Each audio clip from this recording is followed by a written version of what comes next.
Hey, welcome back for another episode of Titan Sports. I'm Oscar Rodriguez. What's up, guys? I'm Katie Alves. Hey guys, how you doing? It's your boy Ruiz. Hello again, I'm Elmira Darmanian. Hey, what's going on? I'm Ethan Michael. So nice to see you guys again. I'm Marisa Flores, and we're here to get the ball rolling to provide you with your weekly sports updates. Welcome to another episode of Titan Sports.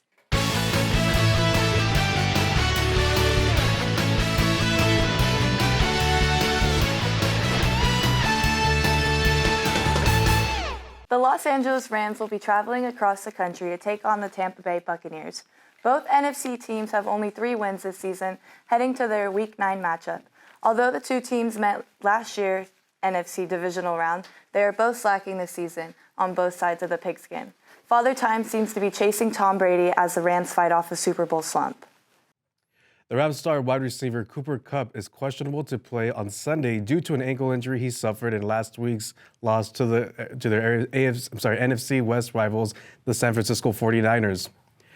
Kupp, who was last season's Triple Crown winner, currently sits at 5th in receiving this season with 686 yards. Rams are keeping their fingers crossed in hopes that he will show up and play on Sunday against the Bucs, who struggle with their own game as both teams look to their quarterback to get their job done. Veteran quarterbacks Matthew Stafford and Tom Brady will have to march teams onto the battlefield to rally their troops. The Buccaneers are looking to improve their game in order to climb out of a 3-game losing streak. According to the ESPN analysis, the Rams only have a 32% chance of winning this weekend. However, they are 3-0 when facing Tom Brady's Bucs since 2020. Last year's Super Bowl champs will take on the frustrated GOAT as both teams try to secure their 4th win of this season this Sunday, November 6th. More NFL news following the Carolina Panthers' devastating loss against the Atlanta Falcons. There has been a lot of discussion about the NFL celebration rule. When athletes complete momentous passes and score a touchdown, it's naturally that they express their excitement. But according to NFL's rules prohibiting elaborate celebrations, some excitement is too excessive. That's right. The Panthers needed a miracle. They were down 34-28, had less than 1 minute on the clock, and were at their own 38-yard line for their first down. That's when P.J. Walker delivered that miracle in the form of a 67-yard Hail Mary to D.J. Moore, tying the game. D.J. Moore's excitement is justified, as is a career-defining moment. However, during his celebration, Moore took his helmet off, which is not allowed in the NFL. The consequence for celebrations is a 15-yard penalty. And this certainly cost the Panthers the game. It all went downhill in overtime as the Panthers' Eddie Pinheiro missed both 48-yard field goal and the 32-yard attempt, and the Falcons won 37-34. The fight for the men's tennis #1 spot is now underway with 4 respected athletes all in the running. The Rolex Paris Masters tournament is set for October 31st through November 6th, and the ATP finals are from November 13th to November 20th. Both will play a deciding factor in who comes on top. Carlos Alcaraz, who has solidified his position as the #1 player of 2022, but faced an unexpected defeat in the Basel tournament semifinals to Felix Auger-Aliassime.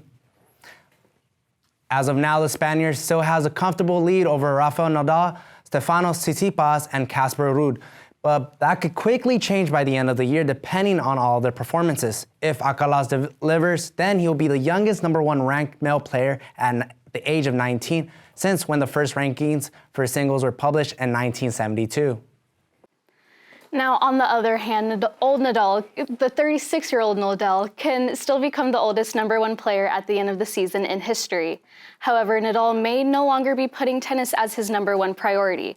Instead of losing sleep over defeats in matches, he is now actually losing sleep over his newborn baby. He stated in a recent interview, quote, "I will not fight anymore to be #1. I did it in the past. I achieved that goal a couple of times in my career that I've been very happy and proud about it. But I am in a moment now in my tennis career that I don't fight to be #1, end quote. With numerous injuries and a child to take care of, it makes sense for Nadal to tone down his competitive spirit. Numbers 3 and 4, Tsitsipas and Ruud, must play almost perfectly to take #1, but they definitely should not be counted out of the competition quite yet, and we'll have to see how both of the tournaments play out. The past week has been filled with news highlights surrounding the Brooklyn Nets basketball team. Last season, it was his decision to not get vaccinated against COVID-19. Now, Nets guard Kyrie Irving has been receiving backlash from the public over promoting a controversial film on his Twitter Thursday, the 27th of October. The movie was grounded in anti-Semitic content, which triggered many of his followers and the general public. Irving spoke out on the matter saying, quote, "In terms of backlash, or what people call it, we're in 2022. History is not supposed to be hidden from anybody. I'm not a divisive person when it comes to religion. I embrace all walks of life, and I talk to all races, all cultures, and all religions." End of quote. After a heated exchange with a reporter who asked for further comments, Irving chose to not to answer any further questions on the subject. All this consistent drama may end up jeopardizing Kyrie's status in the NBA moving forward. From a Nets player to the head coach, Steve Nash has officially stepped down from his position. General manager Sean Marks stated, quote, "The team was not doing what it was supposed to be doing. We've fallen from our goals, and it has time to move on because of having lofty aspirations of where we need to go," end quote. According to the sources, his new stand-in will likely be the suspended Boston's coach, Ime Udoka. Brooklyn made the playoffs in each of Nash's 2 full seasons, but only won 1 series. Although Nash was acknowledged to be qualified coach, the Nets are hoping Udoka can tighten their defense and command the respect needed from the franchise key players. He will have to see Udoka's presence on the team affects their future performance. Neymar's court case was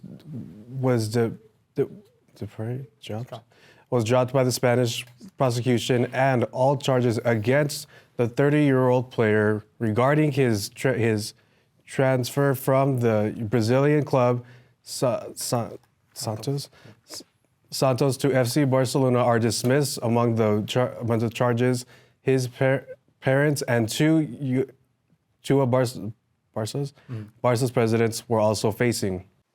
DIS, the investors who set forth the transfer, had a 40% stake in the career move that happened nearly a decade ago in 2013.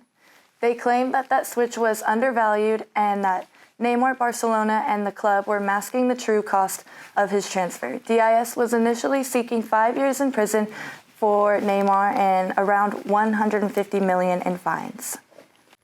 After hearing everyone's testimony, prosecutor Luis Garcia Canton concludes that there was quote not the slightest hint of crime, unquote, and then asked the judge for the defendants to be acquitted.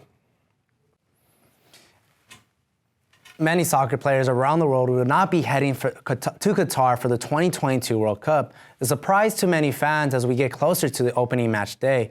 The global competition, which takes place every 4 years, usually in the summer, but will now commence on November 20th. Unfortunately for some stars, such as French midfielder Paul Pogba and Mexican striker Jesus Tecatito Corona, will not be their teams to play in the month-long tournament. Pogba, who has helped his national team beat Croatia in the 2018 World Cup final, had surgery to fix a meniscus tear and will not be participating with the team Corona. Corona, one of the Mexican Stars players, underwent ankle surgery back in August and will not return until the end of December. Both players and other players in similar situations will most likely be watching from home. Host country Qatar will be taking on Ecuador for a Group A matchup on opening day. All 32 countries have their eyes on the prize, with or without their star players. Each country has high hopes on making it to the next stages and ultimately the final on December 18th. On October 30th, the women's soccer team hosted UC Irvine, opening the Big West Women's Soccer Championships. The Titans battled the Anteaters to keep it 0-0, sending it to extra time at the end of regulation. Both teams were back and forth battling, and down the pitch, Titans goalkeeper Mia Ranson had an impressive 9 saves in the match. Titans defender Megan Day, who was awarded Defensive Player of the Year, was doing her best to maintain control of the game. However, the team altogether could not get it done. The Titans ultimately lost 2-0 once the last whistle was blown. The women's soccer team has shown true grit, but came up short.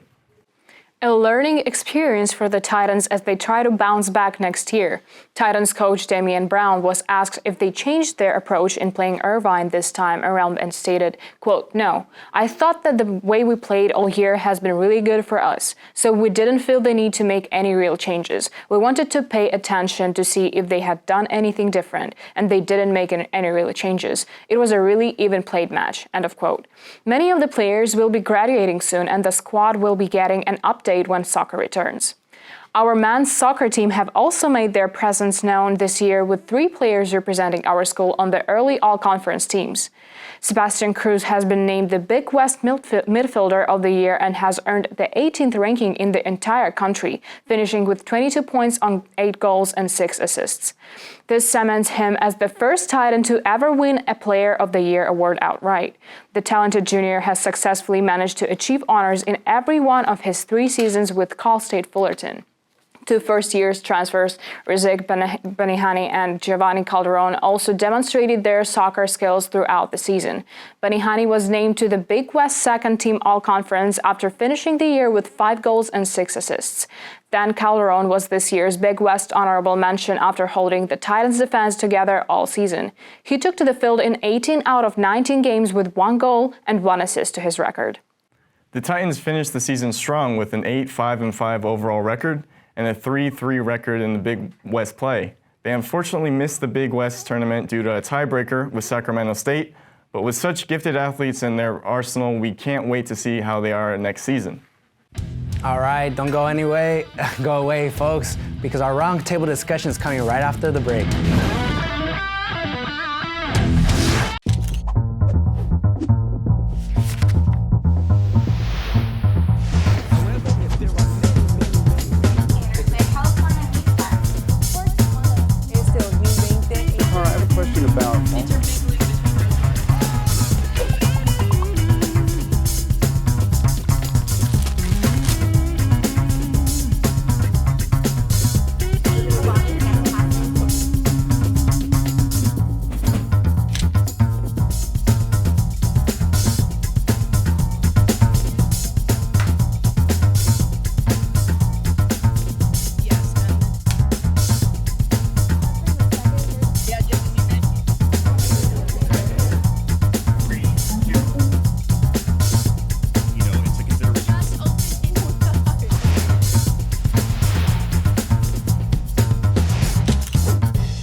Welcome back, everyone. We're going to head right into our roundtable discussion, and I'm going to go ahead and start with the NFL because we have an exciting game coming up this season, the Bucs and the Rams. I don't know about you guys. I think I'm going to go ahead and take the Bucs on this one. I know they haven't been doing too hot, but I just think in terms of defense, both teams are pretty consistent on the ground, it seems like. Both teams aren't consistent on the ground. They throw the ball a lot, but I don't know. In terms of quarterbacks, in terms of, like I said, defense, I definitely think I'm going to have to take the Bucs this Sunday, but I don't know. Does anybody have any opposing thoughts? Am I alone in thinking that? Well, I mean, I think Tom Brady, he's the greatest quarterback and the most winning quarterback, so I think he's obviously going through a little bit of a distraction in his life, but sure. He's the GOAT for a reason, and he should be able to pass through this. I mean, I think people got to give him a little bit of slack because a divorce and not having your kids in your life, that's going to be distracting for anybody. Yeah. But he's still the greatest to do it, and he'll get them to the playoffs. And they're struggling with defense as well. But I'll go with the Bucs as well. Yeah, I agree. I absolutely agree. I know we had a little bit of chat too in the NFL about deadlines. I don't know if you wanted to bring something up. Oh, what do you think about? You're a Broncos fan. Also, Katie's a Broncos fan here. What do you think about Bradley Chubb leaving? Look, honestly, a lot of the trades I wasn't completely surprised with. I felt like I saw a lot of them coming.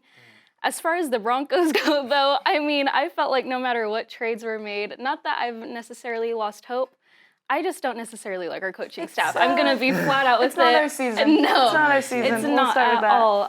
We'll just reminisce on those past seasons for sure. I think going forward. Do you think they improved, Katie, with the trade? Do you think they won the trade, or do you think? What do you think? What are your thoughts? I'm sad. I loved Chubb, but I don't think I don't think the trade. It's not going to That's do what anything. I know. I mean, like, we don't have an offense for It's a going to quarterback. take a while and, to get yeah, the team going. It's going to take a while. And to I get thought back to Russ Ruiz. was going to change. Everyone thought Russ was going to change it, and then we got new coaching, but Russ is not playing how he used to play No, at all. I was telling someone the other day he's looking like an old Roethlisberger, Yes. and I hate to say it, Yes. but they're know- looking quite I don't similar. know what They're changed, looking, yeah. but he is not what I was Absolutely. expecting. What at about all. you? What did you think about the trades, though? I mean, I'm not a big fan of the Broncos, but I mean, I'm happy that the Dolphins are improving, especially for the past few years. They've always been doing poorly, so now they got a good quarterback with Tua coming in, Tyreek Hill, especially Jaden Waddle's doing way better than I expected. But he's ruined me in fantasy. I hate him when I play him. But I think he's doing good. I'm really excited for this Dolphins team. But onto Isaiah, his Steelers. Were you a Chase Claypool fan? So here's the thing. I'm with Katie and Marissa when it comes to cook. 'Cause I had the same problem with my coaching staff. I think Matt Canada needs to be fired ASAP, pronto. Pack him up, ship him to Madagascar.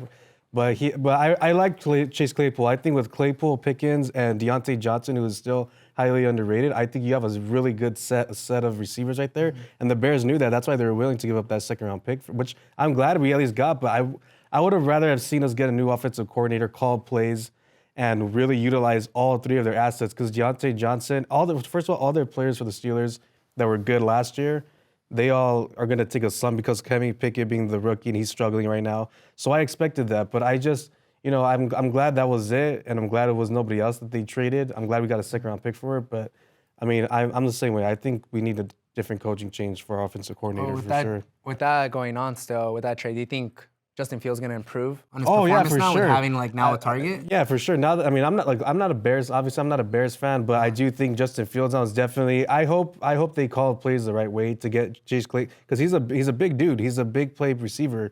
So if they kind of implement him the correct way, and Fields with the way he's doing really good himself. So I think with him, he's got himself a weapon for sure. Especially if they could call the correct plays for Claypool. So that's pretty good to see. I'm glad Justin Fields finally got some weapons, because the Bears, they just have a lot of picks. They got to start spending them. So Claypool, he has potential. He can go deep. And Justin Fields is nice. He just doesn't have the weapons around him. And they haven't been able to call the right plays because he doesn't have the weapons around him. So Claypool, he's a weapon down deep. And Fields can run it, but he can also throw it. Fields is nice. He hopefully we can see some results after this. Yeah, well, I know there were a ton of interesting trades, and I'm sure we could go on and on all day about the NFL, but on a little bit of a... Can we guys talk about soccer, the upcoming World Cup? Thank you. Yeah, you're welcome. I knew absolutely. I was itching to talk about that. No, of course. So it's really sad, me and you soccer fans, Neymar last World Cup. How do we feel about that? I mean, it's just sad because, growing up seeing Neymar, Yeah. Messi, Ronaldo, this Yeah, all probably of is going to be them. their last World Cup. So it's just sad to see, Yeah, it's just like the history is like right in front of our eyes, and if they're like going away and ending their history, it's just so sad. Are you guys rooting for anyone? Yeah, I always get hate for this every year. I got like family that always text me because they were mad or whatever. But I typically actually always root for Brazil when it comes to the World Cup. It's kind of like my dad is always rooted for Brazil, and my grandpa. Not to say that we root against like the U.S. or Mexico or anything like that, but that's just the team that we really root for. USA needs to step it up. I'd root for them if they stepped it up. Yeah. They're like a joke out But here. are you not afraid of Brazil? They always, every year they go into the World Cup, they always predicted to be the winners, but then they choke yeah. always No, in the that's true, quarterfinals or that's the semifinals. I don't know, at this point, I'm just whatever. I mean, I hope they win, but like I'm going to go into it with a little less expectations and see what happens. The kind of little comparison to the Dodgers. Always have the stacked Yes, team, but yes, then at exactly. the end they can never finish. Exactly. I mean, I have two national teams, but like I'm still rooting for like England because I know they have to take it home at some point. Like I just feel like that. What do you guys think? Well, sorry, I know we have another big headline, though, that we talked about, and it's not as exciting as the NFL or the World Cup, but Irving. And especially with everything going on, especially with Kanye making headlines, I think that was the last thing we needed, especially in sports. There's no room for it in sports. Sports includes everyone, no matter who you are, no matter where you come from. So to think that someone would use their platform in that kind of way, what were your guys' thoughts about it? Well, I think Kyrie is an exciting player. The moves he makes, he's an artist. And I think that excites kids. Kids love, they buy his shoes, they love watching him. And I think you did a great job touching earlier where this is a bigger than sports issue. But, just to keep it, since it is Titan Sports, what it does to his team, it's really hard to win the championship when you have that much distractions. Yeah. Especially, it's just piling on. They have the Ben Simmons thing. They had him and Ben Simmons didn't play last year, really. And then they're going to have Ime Udoka. So I don't know how you win the championship off that. But, kids watch that. I think he needs to do a better job of just realizing that this is part of the job that he signs up for and gets paid like $40 million to do. It's just you do have to set an example because kids are going to look up to you, whether they should or not. They are, so he needs to do a better example. And that's why I wonder if he's going to get reprimanded anymore, because even when reporters started talking to him about it, he didn't really seem all that sorry. He just pretty much said, like, it's his Instagram. He posts what he wants. Social media and kind of the athletes and everyone is just like, at some point I wish they had like management who will take over their social media, but at the same time we're kind of lucky to see who they are actually. Well, he'll say that you're dehumanizing him if you say that, so. I'm just saying, I'm not talking bad about them. I'm just saying, like, people just need to take, especially people who have influence on others, like with a big following, they have to like kind of take responsibility for what they post and what they do and how they represent That's themselves. the problem. He doesn't seem to want to take he didn't seem to want to take responsibility for it when kind of like when Marisa was bringing it up, because I saw that altercation what you were talking about, and I was watching it and I was like, dude, in my opinion, I think he was being a little childish because he kept like trying to like over talk the reporter. Yes. The reporter was asking a simple question. And he knows question. the kind of platform he has. Yeah. He knows what kind of kids look up to him. So just the fact that he's going to spread out that hate even further than what's already been initiated by Kanye and everything. You already have enough kids looking up to Kanye, and now kids looking up to Kyrie too. Like, it's just going to spread more and more, and it doesn't need to happen. There's no room for it nowadays. But kids, if you're watching, don't look up to Kanye or any of these. No, don't look up to any of these guys. Listen to your parents. Not. Listen to your parents. Absolutely not. Don't look up to them. But staying with the Nets, what do you guys think about that Steve Nash firing? Because in my opinion, when he took the job, I don't think he should have taken a coaching position or like a head coach position in the first place, because I might be wrong, but I think that was his first coaching experience, right? I don't think when you start off, you should start right away as a head coach. I think you should start off at least maybe as a point guard coach or assistant coach as first, and then you build your way up, because I feel like it's a lot of expectations already as he was as a player, and now you go to a Nets who has a very talented team on paper, but then he wasn't able to like make it play well in the court. Well, Steve Nash he's always been a passive guy. He's always been a pass-first guy. Yeah, he is. But like I wouldn't expect a guy like Steve Nash to be able to deal with that level of personality. But what Kyrie and Kevin Durant did, they made a mistake of like diminishing the role of a coach when they said they don't need a coach. You need a coach to be able to, at the very last resort, game plan and all that, but at the very last resort, you look at a guy like Phil Jackson, who was able to manage Shaq, Kobe, Michael Jordan, Dennis Rodman. It's like you need a coach to be able to handle those personalities. So I don't think Nash was ever built for that, to be honest with you, but again, another distraction that it's just really hard to win the championship when you do that. Absolutely, I agree. Yeah, well, we're just going to have to see how the Nets play out this season and the rest of the NBA teams as well. All right, Titans, that is all the time we have for you today. Thank you so much for tuning in. I'm Oscar Rodriguez. I'm Katie Alves. Thanks for tuning in. Thank you for joining. I'm your boy, Isaiah. Thank you again. I'm Elmira Darmanian. Hope to see you guys next time, guys. I'm Ethan Michael. As always, guys, it's nice of you to join us. I'm Marisa Flores. Go ahead and give us a follow on Instagram and Twitter if you haven't already, at CSUF Titan Sports, to keep you updated on all things Titan Sports. We'll see you next time.